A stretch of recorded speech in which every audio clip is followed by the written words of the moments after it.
Cohort 15 being the future physical therapist assistants of our nation, those statistics will change. I believe Cohort 15 has the power to make America gate again. But don't worry, until we are officially licensed, everything is going tibia okay. I know, I find myself pretty humorous. Cheers to the graduating class, hip, hip, hooray. Congratulations, graduates, and thank you to all the staff that has made this day possible for us. Thank you for your many years of knowledge that you have instilled in us. It is you who have shaped our futures. During this year, I have struggled to take care of myself. I mean, seriously, I probably spent most of this year with the unibrow and Chewbacca legs. That's just the witness. That being said, I want to give a special recognition and congratulations to the individuals in my class who not only had to take care of themselves, but their families. When they started school, time did not stand still. They still had babies to feed, teenagers to punish, and husbands and wives to take care of. If you ask these individuals, why did you go back to school? Most of them will say, to be an example to my kids and to take care of my family. I believe that is inspirational. Together, as a PTA family, we have achieved this milestone in our lives and have paved a path to lifelong learning. Prior to this day, we have spent countless hours studying, depriving ourselves from sleep, and drinking excessive amounts of caffeine. But we never gave up, and for that, we should be proud. We should also be proud that we are the only group of adults that cannot keep a straight face during Mr. Dunn's lectures when he says below the knee amputation, and we interpret as baloney amputation and begin to sing, my baloney has a first name. Not only is Cohort 15 a little goofy, but it has been said that we're the loudest cohort in Kaiser history. Johnny. But I can't let Johnny take all the credit. My pterodactyl screeches still echo the hallways of Kaiser University. Throughout this program, memories and bonds have been formed that can never be replaced or forgotten. Here are a few.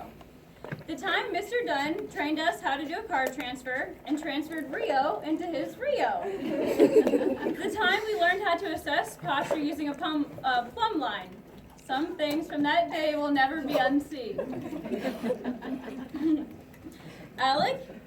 The time Alec had a hole in his pants during manual muscle testing.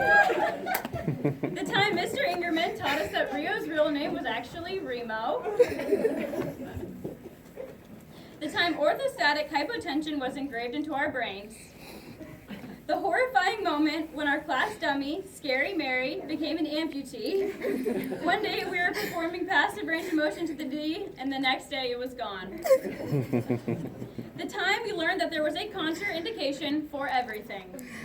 Do you have a current or past medical history of hypersensitivity to cold, Raynaud's disease, peripheral vascular disease, carotid arteries disease, regenerating nerves, uncontrolled hypertension, lack of sensation, infections, or what have you? Who knew simply icing a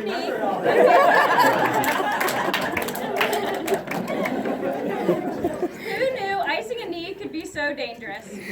My point is, the good times never stopped. During my clinicals, I actually missed going to school. Now that our time as a class has come to an end, I would like each and every one of you to remember that we are not just physical therapists or just physical therapist assistants. Enter your career with a mindset that we have the privilege to impact lives when people are not at their best. That we have the opportunity to change someone's day or possibly their life with just a smile or a kind word. That we may get the chance to advocate for people and children who cannot advocate for themselves. Now that's pretty special. Although not everything we go through in life will have multiple choice option D, refer to the PT, we must never lose the excitement and the passion we have this very day. Philippians chapter 2, verse 4 says, "Do not merely look out for your own personal interests, but for the interests of others."